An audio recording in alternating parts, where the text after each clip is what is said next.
अस्सलाम वालेकुम बेटा। पास कर रहे थे हम और ये फोर्थ वीडियो है। एमसीक्यूज जो है हमने 45 तक कर लिए थे, तो आज जो है 46 से जो है स्टार्ट करते हैं। और क्वेश्चन नंबर 46 ये रहा आपके सामने। इससे पहले सारे क्वेश्चन डिस्कस हो चुके हैं, तो let's start. Now he says के आपको कॉन्सेंट्रेशन भी बता रहा है इसकी। हाइड्रोक्लोरिक एसिड है ये।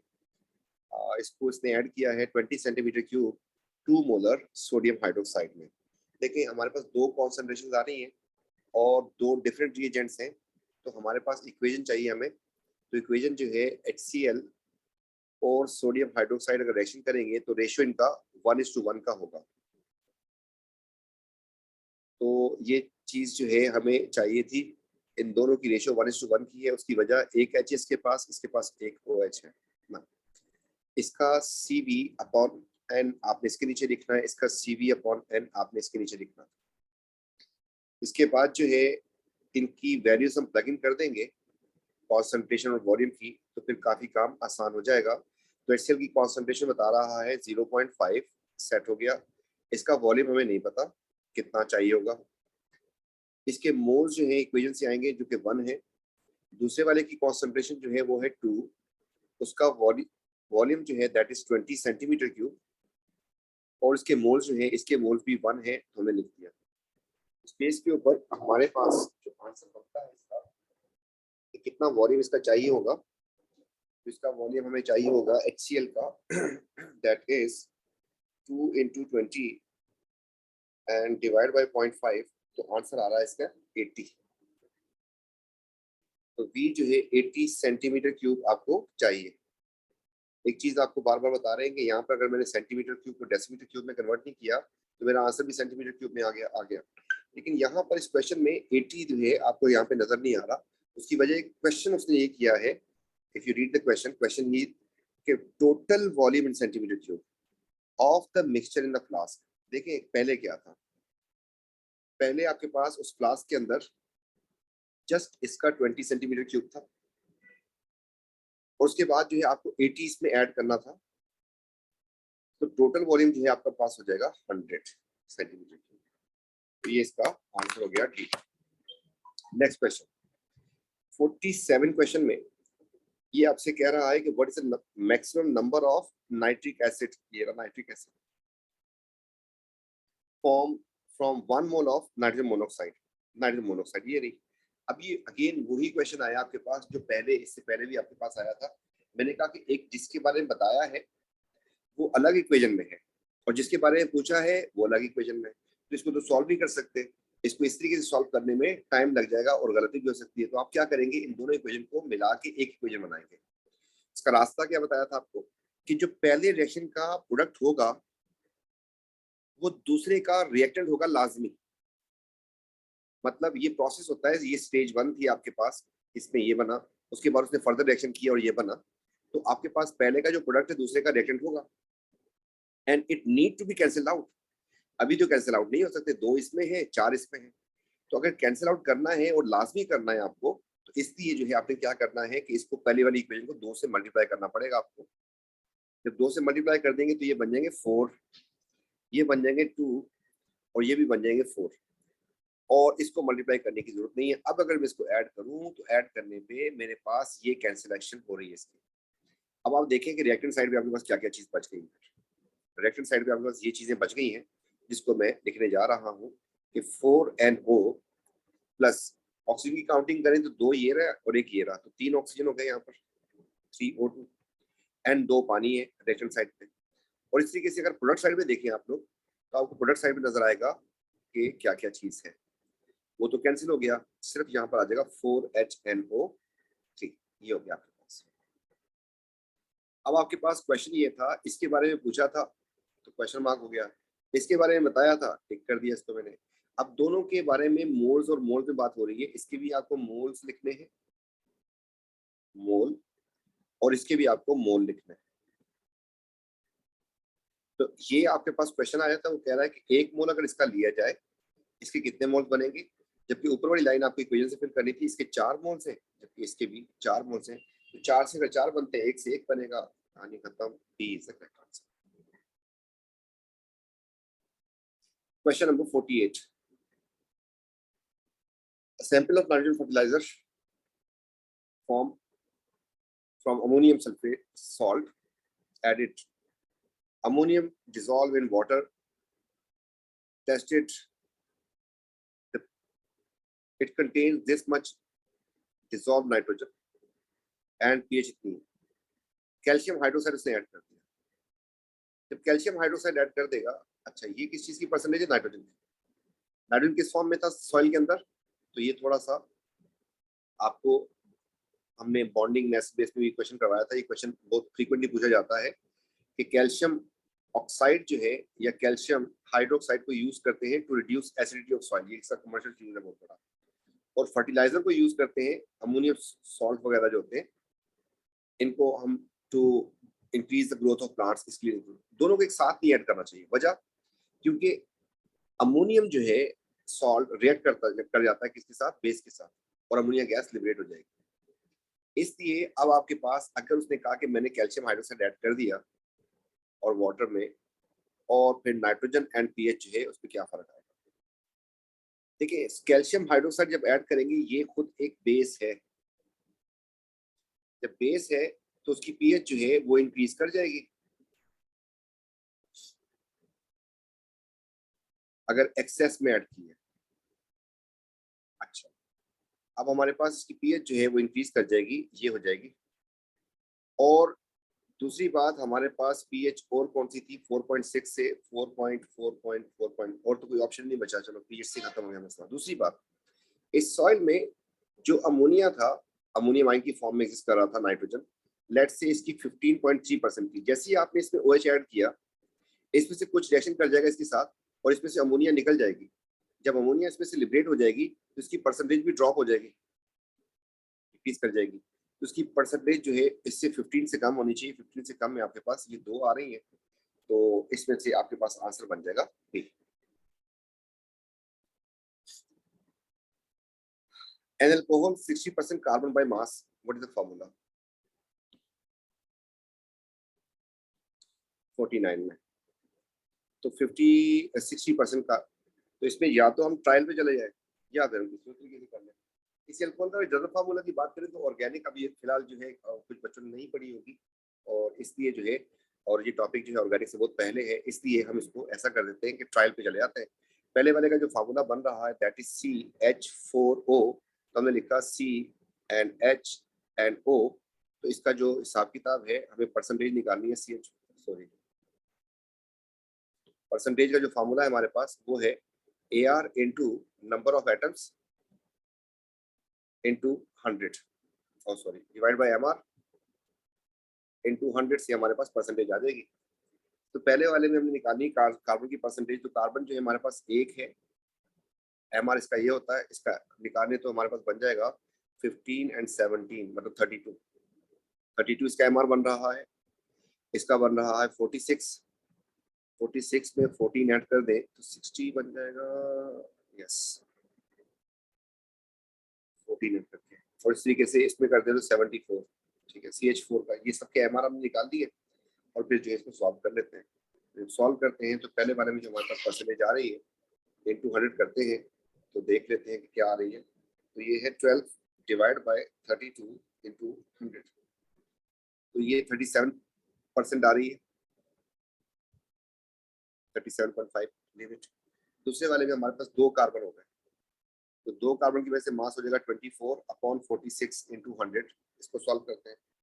24 डिवाइड बाय 46, इसका आंसर आ रहा है मेरे पास 52.17. ये 2 हो गए. तीसरे में चलते हैं, हमारे पास 3 कार्बन आ रहे हैं. 3 कार्बन का मास हो जाएगा 36/60 इंटू 100. 36 डिवाइड बाय 60, इसका आंसर आ रहा है हमारे पास 60, और 60% ही चाहिए था, तो C will be the correct answer. कुछ क्वेश्चन में करना पड़ता है थोड़ा सा वर्किंग. मोल्स है, और मोल्स के क्वेश्चन आपको पता है कि पूरे पेपर में 2 मैक्सिमम आ सकते हैं, 2 या 3 आ सकते हैं. तो वो जो आपके पास 1 आवर का टाइम होता है उसको कंटिन्यू करना, इसलिए थोड़ा सा इसमें. लेकिन कुछ क्वेश्चन बहुत आसान भी होते हैं, सेकंड में भी हो जाते हैं. In an experiment, 1 centimeter cube gaseous hydrocarbon require 4 centimeter cube of oxygen for complete combustion and 3 centimeter cube carbon dioxide, all measured at this.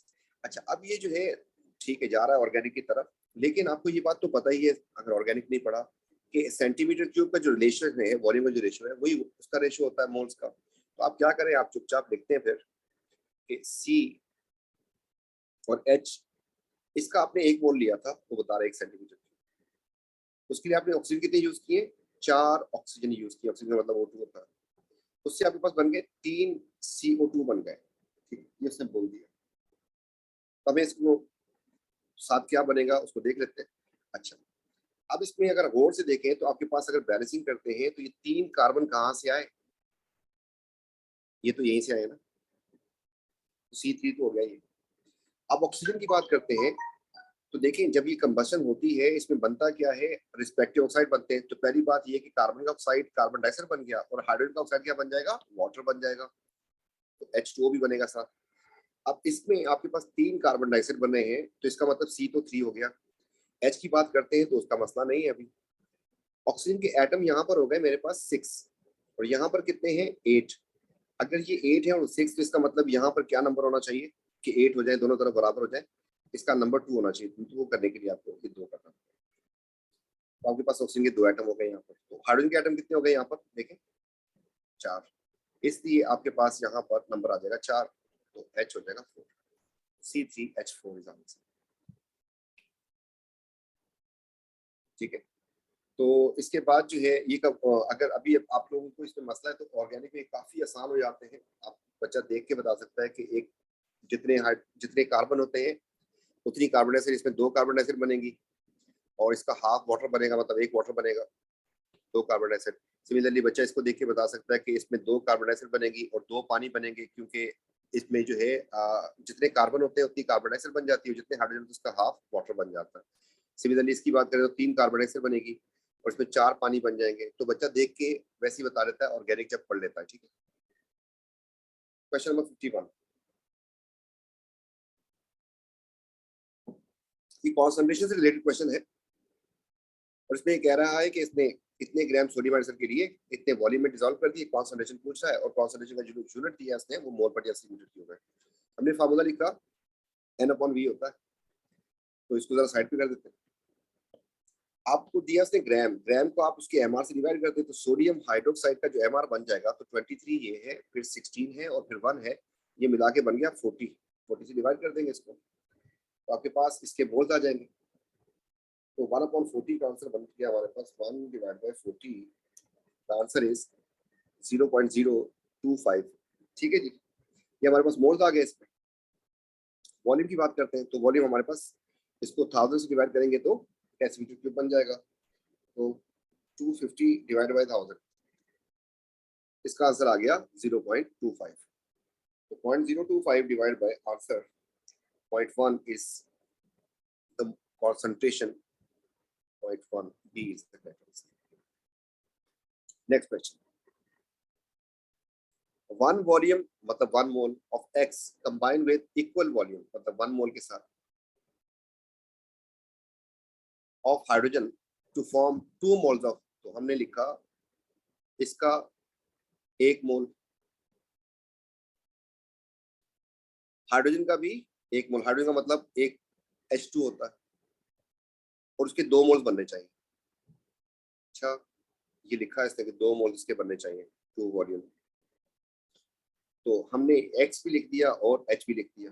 तो देखिए बैलेंस हो गया क्या, बिल्कुल बैलेंस हो गया। इसके 2 थे हमारे पास, 2 एटम्स के आ रहे हैं X के, तो यहाँ पर भी 2 ही थे, यहाँ पर 2 हैं तो इसके भी 2 ही एटम्स हैं, तो हमारे पास ये बैलेंस हो गया और इसका फॉर्मूला फिर बन गया यही HX is a formula, simple. Next question में रिलेटिव क्लोरीन का इतना बताया है, पूरा 2 मोल क्लोरीन के, तो आपको क्या कंफ्यूज करने की कोशिश कर रहा है, क्लोरीन का मतलब पता है या नहीं पता। क्लोरीन का मतलब आपको पता होना चाहिए कि Cl2 होता है। अगर 2 मोल Cl2 हो उसका मास कितना होगा, तो अगर आपके पास क्लोरीन का मास आपको बता दिया कि Cl का मास सिर्फ इतना होता है, तो Cl2 का कितना हो जाएगा, इसका डबल। तो आपके पास एक क्लोरीन जो है उसका मास होता है 1 क्लोरीन का मास हो जाता है 71, तो 2 मोल का हो जाएगा। वैसे अगर या तो सिंपल सा, ये तो बहुत आसान सा क्वेश्चन था कि आपने लिखा कि 1 मोल Cl2 इज इक्वल टू 71, तो 2 mole is equal to x multiply कर दें 142 आंसर आ जाएगा। या फिर अगर आपको ऐसे नहीं करना, आपको वैसे करना था कि 2 मोल एंड Cl2, तो आपके पास एटम देखने कितने हो गए, तो एटम आपके पास हो गए 2Cl2 के एटम बन गए 4, 4 को 35.5 से मल्टीप्लाई कर दें तब भी आंसर आपके पास 142 बनेगा। Next question, the compound X use, ठीक है, दो कंपाउंड फर्टिलाइजर के तौर पे यूज करते हैं। Proportion of nitrogen by mass, अच्छा ये सॉल्व करना पड़ेगा, परसेंटेज में बात आ गई। इसमें इसका MR 60 है, जबकि इसका MR निकालते हैं तो 80 आता है। नाइट्रोजन के एटम अगर गौर से देखें तो यहाँ पर 2 हैं, इसमें भी 2 एटम हैं। एक एटम का मास 24 होता है, 2 का हो जाएगा 28, इसमें भी 28। MR इसका इससे डिवाइड कर दिया, इसको इससे डिवाइड कर दिया, इनटू 100 कर दिया, इनटू 100 कर दिया। इसको सॉल्व करें या ना करें, आपको पता है कि डिनोमिनेटर अगर इसका बड़ा है, इसका आंसर छोटा हो जाएगा। इसका डिनोमिनेटर छोटा है, बाकी दोनों फैक्टर तो सेम है ना, देखें। तो इसका मतलब इसको अगर सॉल्व भी करते हैं तो इसकी परसेंटेज ज्यादा है, इसकी परसेंटेज कम है बाय मास, तो it is higher than this, तो हायर देन हो गया इधर। अब वो कह रहा है मोल्स की बात कर रहा है, नाइट्रोजन बाय मोल्स, पहले मास बोला था, अब मोल्स बोल रहा है। तो इसमें नाइट्रोजन के कितने एटम्स बन रहे हैं, 2 मोल। इसमें कितने बन रहे हैं, 2 मोल। तो वो जो है दोनों में सेम सेम है, मास डिफरेंट हो गया, परसेंटेज में मास, प्रोपोर्शन ऑफ जो है इसका, ये जो है आपके पास ज्यादा हो जाएगा, इक्वल हो जाएगा दोनों का। तो इसमें भी 2 नाइट्रोजन के एटम थे और इसमें भी 2 नाइट्रोजन के एटम थे, तो ये सेम होना चाहिए यहाँ पर, इक्वल टू, तो B is the correct answer. 18 gram water contains same number of molecules, 18 gram water का मतलब क्या हुआ, 1 मोल हो गया, और 1 मोल में कितने पार्टिकल्स होते हैं, वही 6.02 जितने होते हैं। अब वो कह रहा है कि 1 मोल और किसमें होगा, 18 ग्राम अमोनिया। अमोनिया का MR जो है ये होता है NH3 17 होता है, तो 18/17 कर दो तो इसके मोल्स 1 तो नहीं आएंगे। हाइड्रोजन H2 होता है, इसको मुझे 2 से डिवाइड करना, 2 को, इसका 1 मोल आ जाएगा, आंसर हो गया हमारे पास। नाइट्रोजन का मतलब N2 होता है, तो 14/28 करूंगा तो इसका आंसर भी आपके पास 1 मोल नहीं आएगा। ऑक्सीजन की बात करें तो O2 होता है, तो 16/32, इसका भी 1 मोल नहीं आएगा, तो B is the correct answer. Next question, इसमें कह रहे हैं what volume of carbon dioxide, इतने मोल आपने सोडियम हाइड्रोजन कार्बोनेट के यूज किए। मोल विद इक्वेशन में क्वेश्चन है, ये रहा सोडियम हाइड्रोजन कार्बोनेट आपके पास, और ये रहा कार्बन डाइऑक्साइड। सोडियम कार्बोनेट के बारे में जो इसने बात की है गौर से देख ले, मोल्स की बात की है, तो हमने इसके नीचे लिख दिया, एक दफा मोल लिखा तो फिर दोबारा मोल लिख दिया। जबकि कार्बन डाइऑक्साइड के वॉल्यूम की बात हो रही है तो इसके नीचे हमने लिखा डेसीमीटर क्यूब और फिर दोबारा लिख दिया डेसीमीटर क्यूब। पहली बात इक्वेशन से आती है, इसके 2 मोल लिखने पड़ेंगे, इसके डेसीमीटर क्यूब लिखते तो 24 लिखेंगे। अब वो कह रहे हैं कि अगर इसके 5 क्वेश्चन में यहाँ पे 5 मोल्स बता रहा है, तो आपने यहाँ पे लिखा 5 यहाँ पे लिख दिया x, तो आपके पास आंसर आ जाएगा 24 into 5 and divide by 2, 60 is the answer. Question number 57. What is the percentage of nitrogen in this compound? खैर होगी, खेल लेते हैं। सबसे पहले इसका MR निकालना है, तो 64 हो गया ऑक्सीजन, 31 हो गया ये। अच्छा, एक अमोनियम जो है वो बन जाता है 14 ये, एंड 4 हाइड्रोजन 18, तो 18 into 3, 18 into 3 बन जाएगा मेरे पास 54। तो 54 हो गया, प्लस कर दिया 31 एंड प्लस कर दिया 90 और 64, 149 बन गया हमारे पास इसका MR। नाइट्रोजन की परसेंटेज निकालनी, नाइट्रोजन के इसमें 3 एटम्स हैं, तो 3 एटम का मास बन जाएगा 14 into 3, 149 into 100 कर देंगे तो परसेंटेज आ जाएगी। तो 14 into 3 divide by answer 28.18 C is the correct answer. The last question, almost I guess last है शायद, yes. So nitrogen and oxygen react this. Enthalpy change is given this much. If 2 moles of nitrogen and 2 moles of oxygen are used, what will be the enthalpy change? ऊपर वाले के लिए क्या आपको बताया है कि अगर इसका 1 मोल हो, इसके 2 मोल्स हो, तो आपके पास इंथैल्पी कितनी आती है? 66। या उससे बता दिया। अब वो कह रहे हैं इसके मैं 2 मोल ले लूं और इसकी भी 2 ले लूं, तो आपको पता है कि इसके 2 के लिए चाहिए कितने? इस पे लिमिटिंग रिएक्शन का जो क्वेश्चन बन गया थोड़ा सा हल्का सा है, तो देख लेते हैं। आपको यहाँ से सबसे पहले इन दोनों के बारे में जब इंफॉर्मेशन दे रहा है, इसकी भी बता रहा है और इसकी भी बता रहा है, तो आपको लिमिटिंग रिएक्शन फाइंड करना पड़ेगा है इनमें से कौन सा। तो ये जैसे मोल के क्वेश्चंस होते हैं वैसे ही होते हैं। इसके बारे में मोल में इंफॉर्मेशन है, एंड मोल में हमने जगह छोड़ दी, एंड मोल जगह छोड़ दी। इसका 1 मोल हो इक्वेशन से, इसके 2 मोल चाहिए। अब क्वेश्चन में इसके कितने बताए? उसने 2 बताए, इसके 2 आप साइड पे लिखें, आप चेक करें कितने चाहिए। तो चेक किया आपने, आपके पास आई 2 के लिए आपको चाहिए 4 मोल्स चाहिए। आपने देखना इसको है, तो ये है आपके पास गिवन और ये है रिक्वायर्ड। इसका मतलब कि कम है, गिवन जो है कम है, तो इसका मतलब हो गया कि लिमिटिंग रिएक्टेंट है। अगर ये लिमिटिंग रिएक्टेंट है तो प्रोडक्ट जो है इसी के ऊपर डिपेंड करेगी, ये हो या इंथैल्पी हो, वो डिपेंड करेगी इसी के ऊपर। जितना ऑक्सीजन होगा उतनी वो बनेगी। इसलिए इसका सेकंड पार्ट पहले में हमने लिमिटिंग रिएक्टेंट निकाला स्टेप 1 में, तो स्टेप 2 में हम इसको जब सॉल्व करते हैं तो हमारे पास आ जाएगा N2 + 2O2 = +66। वो इंथैल्पी लिख दी मैंने, ये एक्सेस में इसको काट दिया। अगर इसके 2 मोल हो तो इंथैल्पी आती है 66। क्वेश्चन में इसके कितने मोल्स दिए? 2 मोल्स, तो 2 मोल से कितनी बनेगी इंथैल्पी? 66 is answer. एक तो ये तरीका था जो मतलब पूरे मेथड से बताया। इसके अलावा जो है इसको बड़े कॉमन सेंस से भी कर सकते हैं। आपको बताया था लिमिटिंग रिएक्शन क्वेश्चन जो है कम आते हैं, और अगर आते हैं तो काफी कॉमन सेंस से भी हो सकते हैं। आपको एक के लिए 2 चाहिए, वो आपको 2 दे रहा है, तो 2 के लिए इसके 4 चाहिए थे ना, ऑक्सीजन के 4 चाहिए होंगे, फिर उसने तो 2 दिए हैं आपको, तो 2 देने से तो कोई फायदा नहीं होगा, तो उतनी बनेगी जितनी पहले बन रही थी, तब भी 66 ही आता आंसर इसका। ठीक, इंशाल्लाह फिर मिलते हैं नेक्स्ट टॉपिक के साथ, जिसकी थ्योरी करवाएंगे। तब तक के लिए टेक केयर, अल्लाह हाफिज।